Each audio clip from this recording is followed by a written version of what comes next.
Hello, how you doing? It's Phil Thatch, and today is new camera day.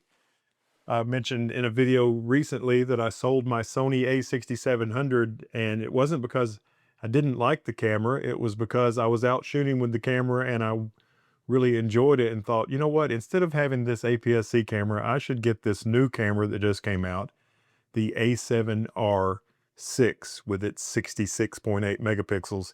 And that camera has a stacked sensor, not a really fast stacked sensor, but I figure if I put that camera in APS-C mode, it'll still be higher resolution than the A6700.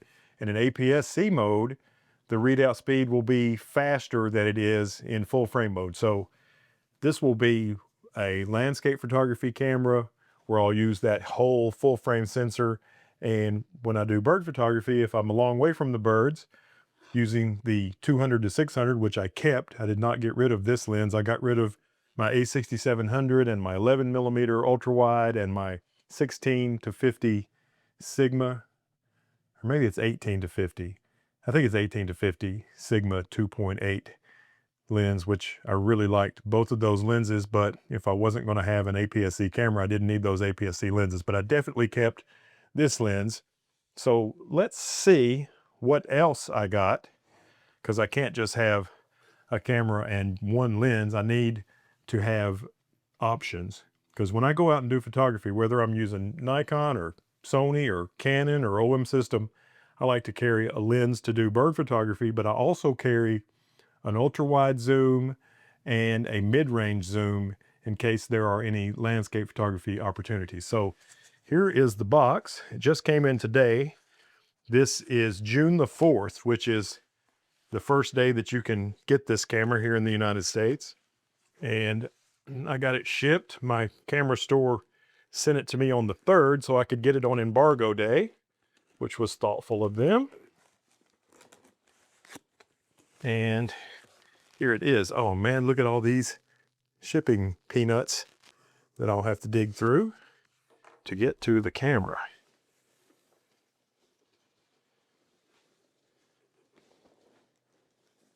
That is a lens that we'll talk about a little bit later.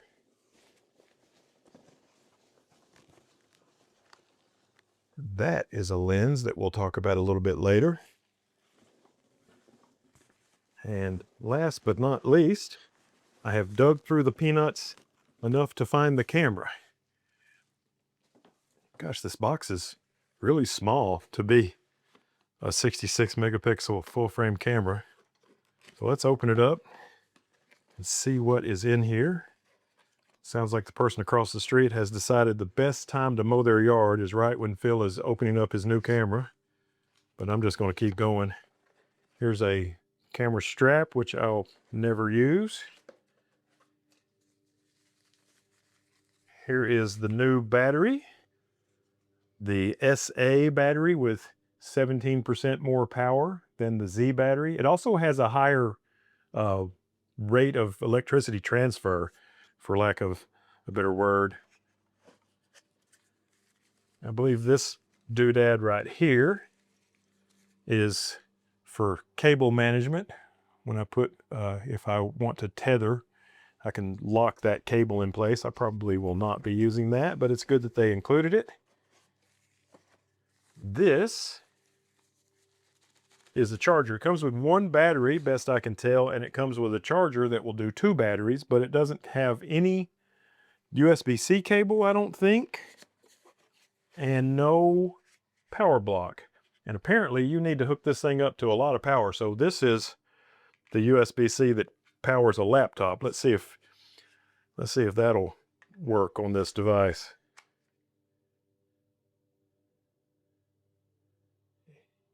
Yes, it will definitely charge when using this. I'm not sure about other things, but at least I know I have at least one thing that will charge it. I'll try other things later. And here is the camera.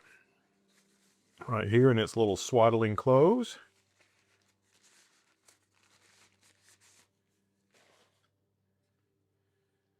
Looks pretty good. Check it out, you're seeing the front before me. Love this screen on this camera. It's got a regular flippy screen like you'd see on your Canon camera, but it also will do this like my Z8 will do. And you can just flip this thing in all sorts of directions. Really, really cool. Really, really cool. So eventually I'm going to set that up tonight, but I just wanted to open it up. So what lenses did I get to go along with the 200 to 600? You know, years ago, I was all crazy about 2.8 zooms. Oh, I had to have the Holy Trinity. Well, these days I don't really do a lot of live music photography or portrait photography or that sort of work. So I didn't really need 2.8 zooms. What I was really focused on was small and light zooms. I really wanted my lenses to be easy to carry. And so what I picked out was the f4 lens, the 16 ultra wide 16 to 35 f4. This is a power zoom, but I really don't care about the power zoom part of this. I bought it because it's really, really small and light and sharp. It's supposed to be sharp from 16 all the way to 35, not really have a whole lot of distortion problems. So I'm really excited about this lens. Such a tiny box for a 16 to 35 ultra wide. Let's take a look at it.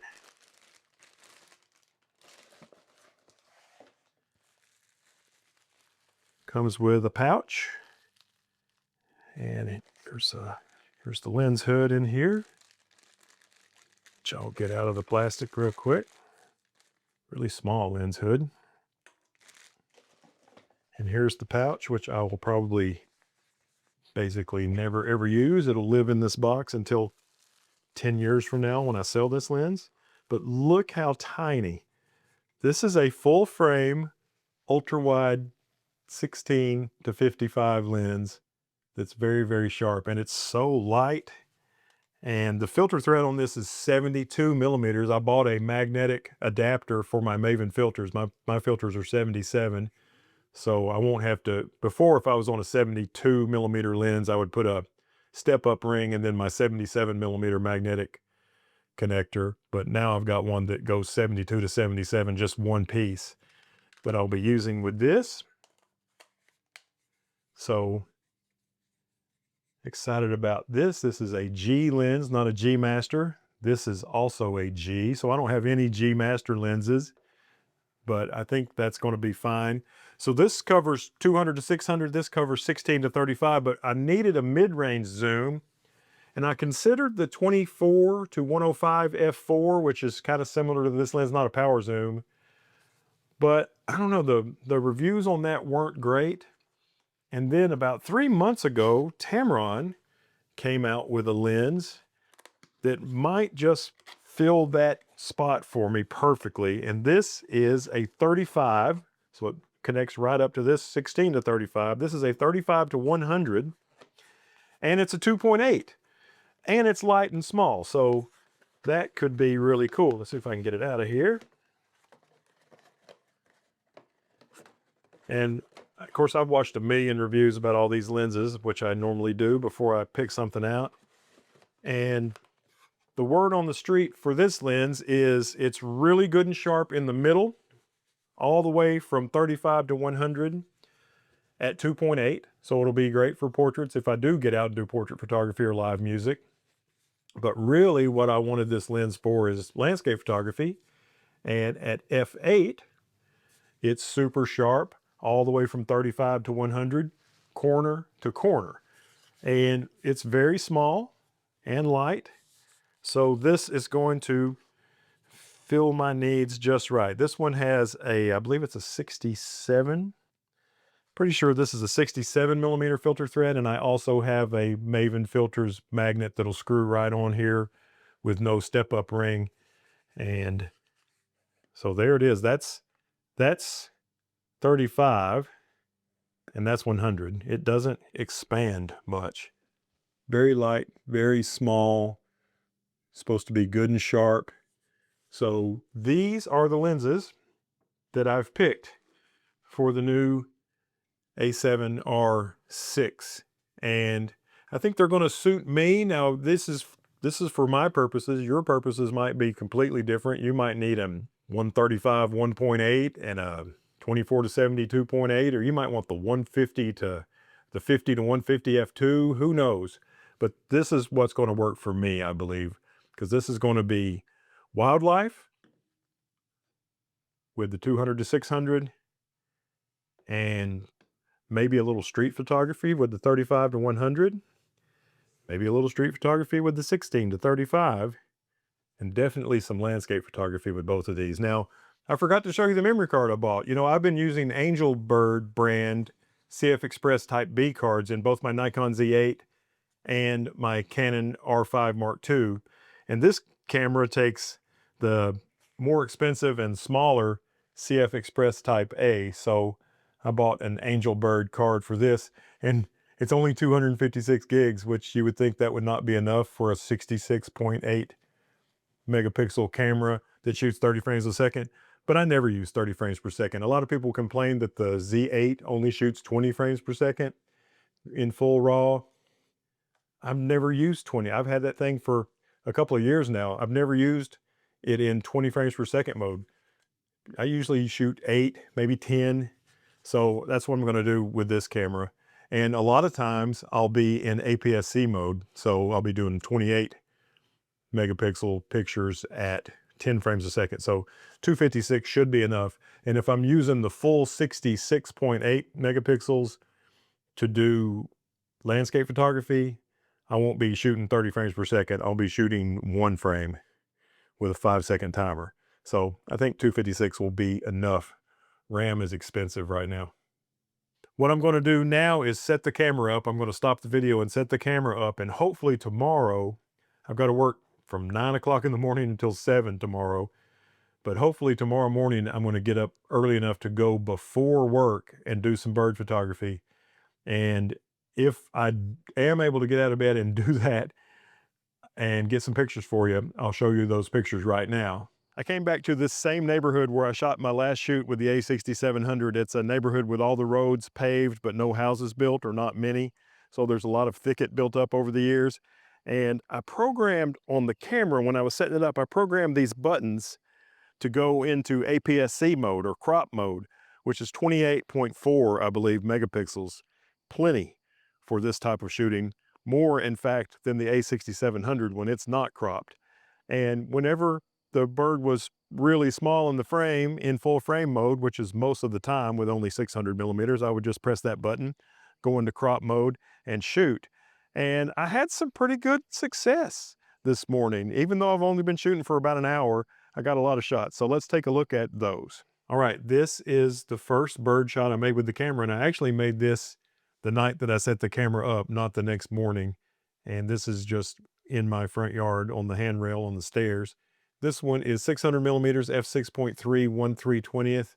The ISO landed at 1250 on this one. And this, I believe, was in full frame mode, but cropped quite a bit, as most bird photos are. And this is the first photo from the morning after I set the camera up. This is June 5th, before I went into work. Here's an eastern towhee in some nearly golden hour light there in that cul-de-sac. This one I shot in full frame mode, 600 millimeters, f7.1. I decided to go with 7.1 today. This is 1/800th of a second and 320 ISO. And now I've gone into APS-C mode, which still gives me 28.4 megapixels. And this is cropped even more after that. Birds are often cropped.